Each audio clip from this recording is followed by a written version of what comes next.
கூட்டம் குறைந்ததும் கடலில் குதித்துவிடும் எண்ணத்துடன் கடற்கரையில் உட்கார்ந்திருந்தான் அந்த இளைஞன். பிஸ்னஸில் அடுத்து ஒரு பெரிய நஷ்டத்தை சந்திக்க வேண்டி வரும் என உணர்ந்த சமயத்தில் அதை எப்படி எதிர்கொள்ள தைரியம் இல்லாமல் தான் அவன் அந்த முடிவை எடுத்திருந்தான்.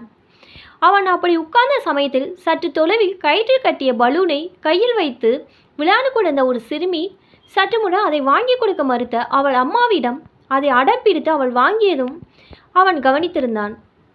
கையில் பிடித்த நூலில் கடற்கரை காற்றுக்கு தகுந்தவாறு அலைந்து கொண்டிருந்த பலூனை ஆவலுடன் ரசித்தபடி விளையாண்டு கொண்டிருந்த சிறுமியை பார்க்கவே அழகா இருந்தது என்றாலும் அவன் அதை ரசிக்கும் நிலையில் இல்லை. ஏற்கனவே காற்று அதிகமாக இருந்த நிலையில் இப்போதொன்று திடீரென வீசிய பலத்த காற்று பலூனை பறித்து மிக வேகமாக எட்ட முடியாத உயரத்துக்கு தூக்கி செல்ல, இனி இதற்கு மேலே இந்த சிறுமி அழுது ஆர்ப்பாட்டம் செய்வாளே என்று எண்ணினான் அந்த இளைஞன். ஆனால் அங்கு நடந்ததே வேறு.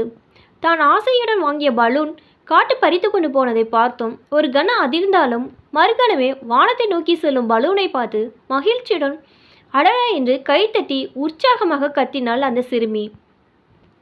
காற்று பலூனை அலக்களிக்கும் திசையெல்லாம் ஓடியவள் இப்போது வேறு ஒரு புதிய விளையாட்டை அவர் ஆரம்பித்திருந்தாள். சற்று நேரம் அலைக்கழித்த காற்று பலம் இருந்து இப்போது பலூனை கீழே இறக்க மீண்டும் பலூனை கைப்பற்ற ஓடினாள் அவள். பார்த்து கொண்ட இளைஞனுக்கு ஏதோ புரிந்தது போல இருந்தது. டக்குன்னு அலைபேசியை எடுத்து அலுவலகத்திற்கு அழைத்து என்ன ஆயிற்று என்று கேட்டவன் எதிர்பார்த்த நஷ்டம் நிகழ்ந்து விட்டது என்ற கவலை மிகுந்த எதிர்முனை பதிலுக்கு பிறகு, சரி இதை எப்படி சரி செய்யலாம் என்று யோசிங்கள், இன்னும் அரை மணி நேரத்தில் அலுவலகத்தில் இருப்பேன் என்றபடி நம்பிக்கையுடன் கடற்கரையில் இருந்து கிளம்பினான் அந்த இளைஞன். நிஜம்தான், யாரும் நஷ்டத்திற்காக பிஸ்னஸ் செய்ய போவதில்லை என்றாலும் எதிர்பாராத சமயங்களில் நஷ்டமும் நிகழதான் செய்கிறது. ஆனால் என்ன நஷ்டம் நிகழ்ந்தாலும் அதை பார்த்து ஐயோ என்று சோர்ந்து உட்காருவதோ இல்லை, அடனே என்று எழுந்து அதை எதிர்கொள்வதா என்பதை நாம் தான் முடிவு செய்ய வேண்டும்.